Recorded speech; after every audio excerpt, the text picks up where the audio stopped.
अगी साहब 85 दिन आंदोलन को चलते हुए हो गए, कुछ रास्ता नहीं निकल रहा है, कैसे देख रहे हैं? नहीं, रास्ता सरकार नहीं निकालना चाहती, क्योंकि रास्ता निकालने का तो बहुत सीधा सा है। तीनों कानून वापस ले लिए जाएं, एमएसपी को कानून बना दिया जाए, जो स्वामीनाथन कमीशन के हिसाब से C2 एक्चुअल में बनता है उस पर 50% घोषित करके 23 की 23 फसलों पर कानून बना दिया जाए, और जो न माने उसको या उससे कम पे खरीदे उसको 7 साल की सजा का प्रावधान बनाया जाए। बहुत सीधा सा है। लेकिन सरकार तो नहीं मान रही है ना। सरकार तो नहीं मान रही। सरकार तो कह रही है कि हम तो संशोधन कर सकते हैं, बिल वापस नहीं लेंगे, तो ऐसे कब तक पड़े रहेंगे? आगे तो गर्मी भी आ रही है। सरकार तो मानेगी और बची पड़ी रहेगी। सरकार को मानना ही पड़ेगा। सरकार ये कौन सा फार्मूला है मानने का? नहीं, बहुत हमारे पास फार्मूले हैं। हम लगातार हमारा जो आंदोलन है इसका विस्तार हो रहा है। आप देखें, कभी तो एक समय ऐसा था कि यहाँ पे लोग होते थे, फिर यहाँ पे लोग बढ़ने लगे। अब यहाँ के अलावा जो किसान पंचायत लगातार हो रही हैं, उनमें भीड़ बहुत बड़ी संख्या में आ रही है। ये उस ताकत का एहसास करा रही है सरकार को जो किसानों की एक्चुअल में ताकत है। अब आप देखें, इसको आप इससे भी असर लगाएं, अंदाजा लगाएं। यही सरकार, इस सरकार के जो भाजपा के राष्ट्रीय अध्यक्ष हैं, वो गृह मंत्री को, कृषि मंत्री को और उत्तर प्रदेश, हिमाचल, ये आपका हरियाणा और पंजाब, यहाँ के भाजपा नेताओं को बुलाकर मीटिंग करते हैं किसानों के ऊपर, तो क्या प्रभाव नहीं पड़ रहा? और कई जगह से ये भी लगातार भी हो रहा है कि जो कुछ इनके लोग हैं उनके माध्यम से भी लगातार किसानों से बातचीत कर रहे हैं। दूसरा, इससे भी आप देखें कि जैसे संजय बालियान जो मुजफ्फरनगर से सांसद हैं बीजेपी के, उनके घर पर पश्चिम उत्तर प्रदेश के जाट समाज के जो नेता हैं, उनकी मीटिंग की बात बीजेपी कर रही, कह रही कि नाराजगी मोल नहीं ले सकते, उत्तर प्रदेश चुनाव 2022 में है। ये क्या है? ये असर है कि नहीं है? हालांकि उनकी ये गलतफहमी है।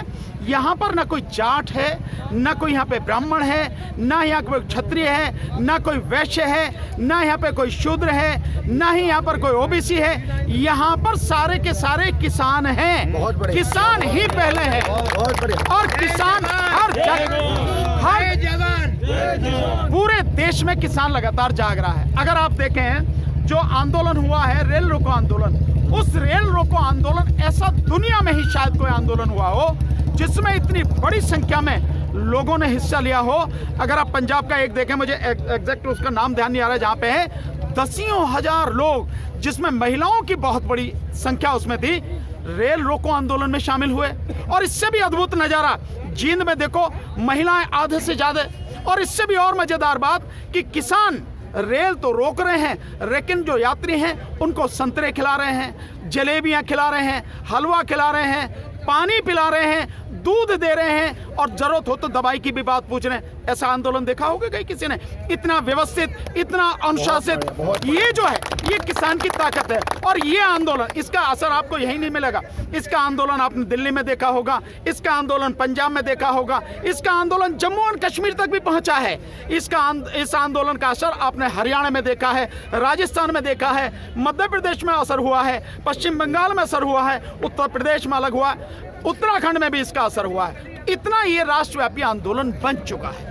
वकील साहब, उसके बावजूद भी सरकार के जो बीजेपी के नेता वो कह रहे हैं कि जो किसानों का रेल आंदोलन था वो फेल हुआ है। 5 दिन जाओ, यहाँ पर प्रतिदिन वस्तु थामा भी आते हैं।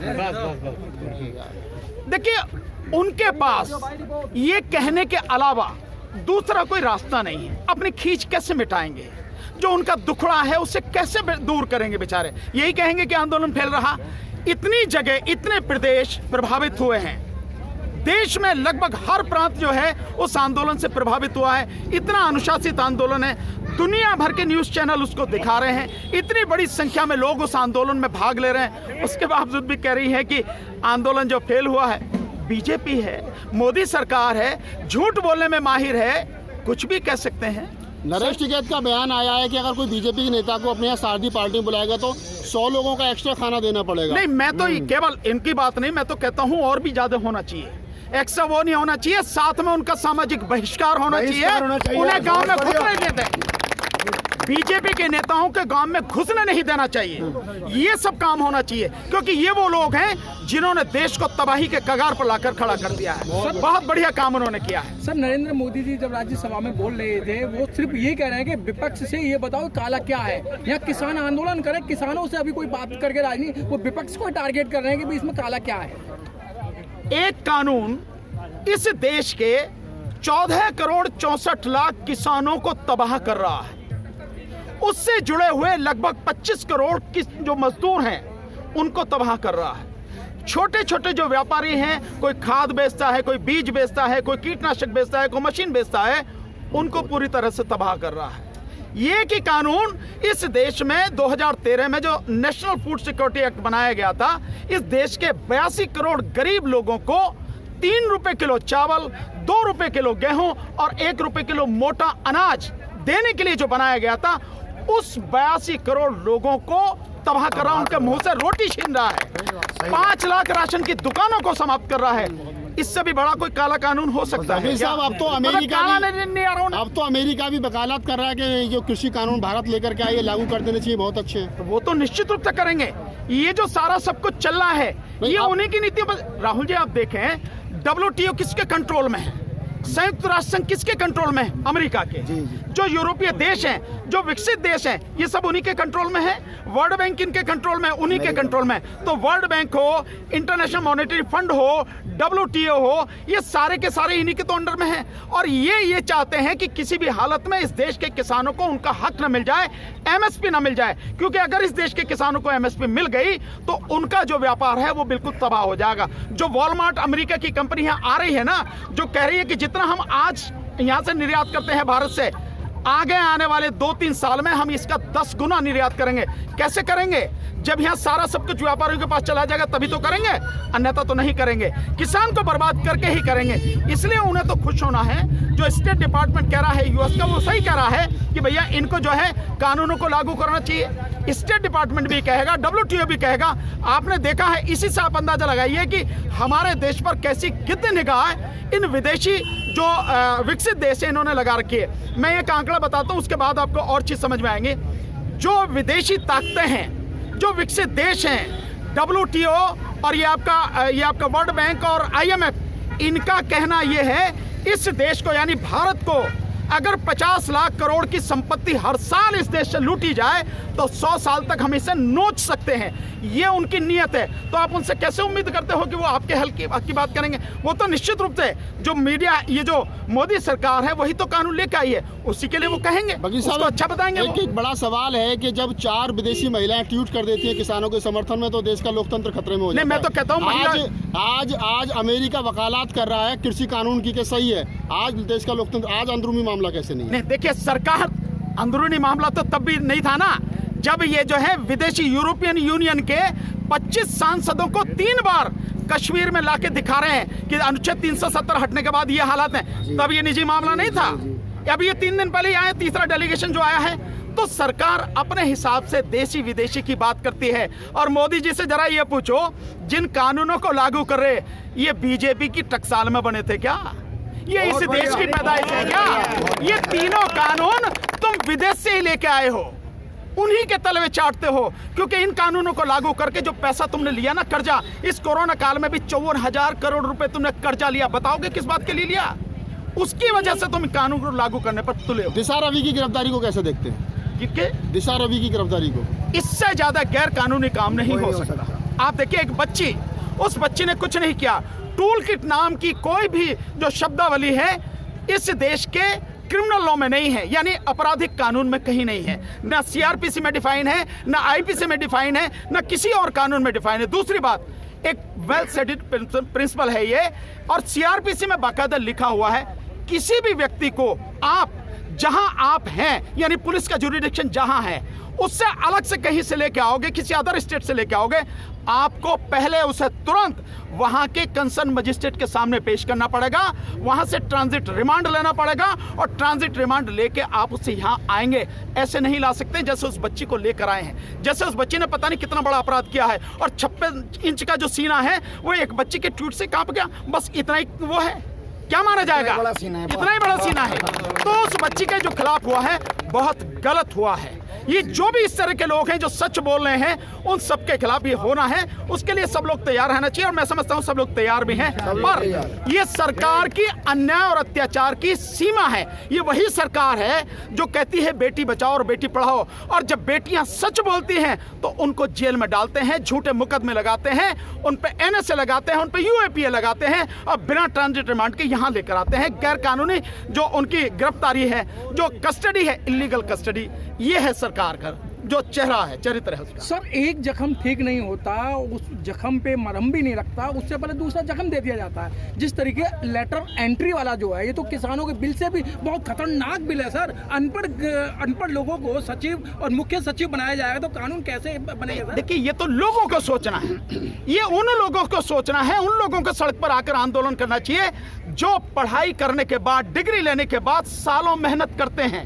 यूपीएससी के एग्जाम के लिए, आईएएस, आईपीएस, आईएफएस बनने के लिए सालों मेहनत करते हैं, कोचिंग करते हैं, उनके माता पिता इतना मोटा पैसा खर्च करते हैं, और उसके बाद अगर उनके वो बन भी जाते हैं तो जब व्यक्ति कम से कम 20 साल की जिसकी सीनियरिटी होती है, उस लेवल पे पहुंचने के बाद जॉइंट सेक्रेटरी बनता है। और ये सरकार, देश को तबाह करने वाली सरकार, उस लेवल पे यानी 20 साल का, 18-20 साल का जिसको अनुभव होता है आईएएस ऑफिसर को, उस लेवल पे सीधे भर्ती कर रही है। पहले 20 भर्ती किए, अब 400 भर्ती कर रहे हैं। इसका मतलब ये हुआ कि हर डिपार्टमेंट में आपने जो लोग हैं उनको आपने भर्ती कर लिया।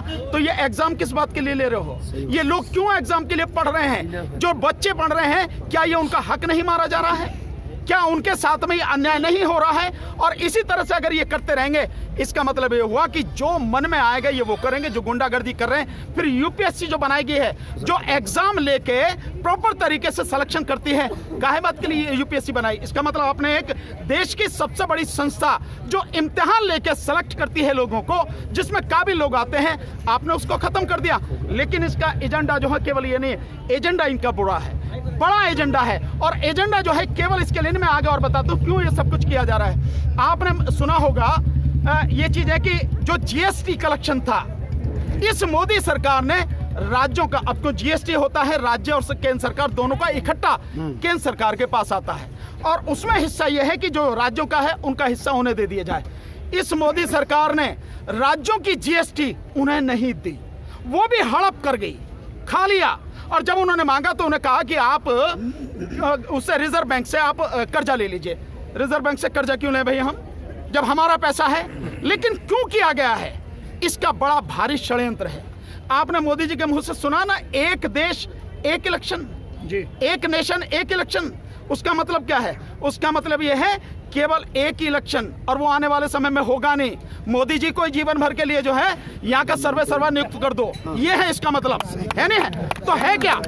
एक देश एक इलेक्शन। इसका मतलब ये है कि राज्यों को इतना कमजोर कर दो वो हर बात के लिए केंद्र पर निर्भर हो जाए। इसलिए जीएसटी का पैसा उन्हें नहीं दिया गया। और जब राज्य कमजोर हो जाएंगे तो आने वाले समय में राज्यों की विधानसभाएं भी खत्म होंगी। एमएलए जो बनते हैं हजारों की संख्या में, लगभग 5,000 साढ़े 5,000 एमएलए पूरे देश में हैं, उनकी जरूरत नहीं रहेगी। एक नेशन एक इलेक्शन होगा। दूसरा, क्यों कमजोर किया जा रहा राज्यों को और कैसे कमजोर किया जा रहा? इस किसान कानून से भी समझो। किसान कानून में मंडियां बनाई गई, निजी मंडियां, निजी मंडियों वाला कानून है। उस निजी मंडी में ये सुविधा दी गई निजी मंडियों को कि इन्हें जो एपीएमसी यानी मंडियां ऑलरेडी हैं उनमें जो 6% टैक्स लगता था, इन निजी मंडियों में वो टैक्स नहीं लगेगा। इसका असर क्या होगा? इसका असर ये होगा कि जो मंडियों में लोग काम करते हैं, नौकरी करते हैं, उनकी नौकरी जो है चली जाएगी, क्योंकि जब उनमें टैक्स नहीं होगा, टैक्स कलेक्शन नहीं होगा और निजी मंडियां बढ़ेंगी, नई पुरानी मंडियां खत्म हो जाएंगी, इतने लोग बेरोजगार हो जाएंगे। दूसरा, जो राज्य को हजारों करोड़ जो टैक्स का पैसा आता था मंडियों से, वो राज्य को आना कम हो जाएगा, खत्म हो जाएगा, जैसे हुआ भी है। इसका मतलब यह है कि राज्य और कमजोर हो जाएगा, उसके पास पैसा नहीं होगा। जब पैसा नहीं होगा तो अपने राज्य में जो लोग नौकरी करते हैं उनको निकालेंगे। इसका मतलब यह होगा कि जो योजना है राज्य की, उनके लिए पैसा कहां से आएगा? कहीं से नहीं आएगा, फिर केंद्र पर निर्भर होंगे। यह है इस देश का जो संघीय ढांचा है, जिस संघीय ढांचे में केंद्र सरकार के पास कुछ शक्तियां हैं, कुछ विषय हैं जिन पर वो कानून बनाती है, उनको हैंडल करती है। राज्यों के पास कुछ विषय हैं, कुछ शक्तियां हैं, उनको वो हैंडल करती है।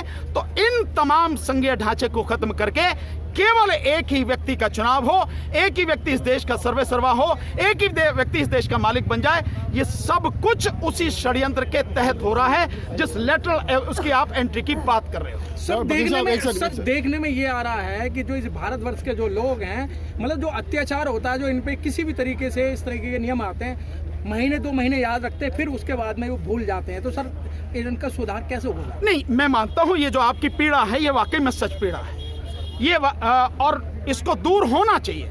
लोगों को समझना चाहिए कि जो सरकार आपने चुनी है, सरकार किस बात के लिए होती है? सरकार होती है जो जनता है उसकी सेवा करे। सेवक ही तो कहे जाते हैं ये लोग, है नहीं है? इनका काम है सेवा करना, यानी हमने इन्हें वोट देके चुना है। और जो सरकार का जो पैसा, जो लोगों का पैसा है, हर व्यक्ति इस देश में टैक्स देता है, क्योंकि आप जो भी चीज खरीदते हैं उस पर टैक्स है। इसका मतलब आपका भी टैक्स का पैसा है। तो जो लोगों के टैक्स का पैसा है, जिससे इनको तनख्वाह मिलती है, जिससे इनको सुविधा मिलती है, जिस पैसे से मोदी जी 20,000 करोड़ के 2 हवाई जहाज अपनी मौज मस्ती के लिए लेके आए हैं, जिस पैसे से इस बड़े संकट के समय में भी मोदी जी जो नई संसद बनवा रहे हैं, विस्टा प्रोजेक्ट यानी राजपथ के दोनों तरफ की जो बिल्डिंग है, सारी बिल्डिंगों को तोड़ के नई बिल्डिंगें बना रहे हैं, जिसकी कोई जरूरत नहीं है। इनको ऐसा ना करके जनता की सेवा करनी चाहिए, और ये कर नहीं रहे। तो जनता को भी चाहिए, जनता को चाहिए कि अगर कोई नेता जिस काम के लिए आया है वो काम नहीं करता, जिस सेवा के लिए आया है वो सेवा नहीं करता, तो उसको उसका एहसास कराए, और कोई भी गलत काम कर रही है तो उसका विरोध करे। अफसोस ये है हमारे यहाँ पे ये जो आपने पीड़ा दर्ज की है, वाकई में ऐसी स्थिति है, लोग आके विरोध नहीं करते और भूल बड़ी जल्दी जाते हैं। बघेल साहब एक आखिरी सवाल, भूलना नहीं चाहिए। बघेल साहब एक आखिरी सवाल है। सवाल यह है कि जो ये लेटर एंट्री का जो मामला आया, जो डायरेक्ट भर्ती का मामला है, भारतीय संविधान अनुच्छेद 340, 41 और 42 जिसमें आरक्षण की व्यवस्था की गई है, तो उस पर भी कुठाराघात है, गैर संवैधानिक है। नहीं, केवल उस पर ही नहीं है, ये तो उस पर भी कुठाराघात है। अनुच्छेद 15 और 16 जो है, जो अधिकार है उसके उस पर भी कुठाराघात है। और इसमें जो ये सारी चीजें की जा रही हैं, यानी जितना निजीकरण किया जा रहा है, इसके पीछे बहुत बड़ा कारण है, और ये लेटरल एंट्री जो है इसके पीछे बहुत बड़ा कारण है। इस देश में रिजर्वेशन खत्म कर देना चाहिए, सिर्फ उसके लिए ये सारी चीजें की जा रही हैं। ये बिल्कुल सही बात है, लेकिन मैं इससे आगे की बात कर रहा हूं। चलो, इससे रिजर्वेशन तो खत्म हो ही रहा है, लेकिन सारे अधिकारी अगर आप अपनी मर्जी के आरएसएस के एजेंट चुन लोगे, तो ये सवर्ण समाज के, ये जनरल समाज के जो लोग हैं, जो बच्चे इतनी मेहनत कर रहे हैं, वो कहां जाएंगे? क्या उनका हक नहीं मारा जा रहा? क्या उनको तबाह नहीं किया जा रहा? उनके माँ बाप जो हैं, उनके सपने नहीं तोड़े जा रहे हैं? इस देश की युवा पीढ़ी का भविष्य बर्बाद नहीं किया जा रहा? ठीक है, धन्यवाद। Thank you.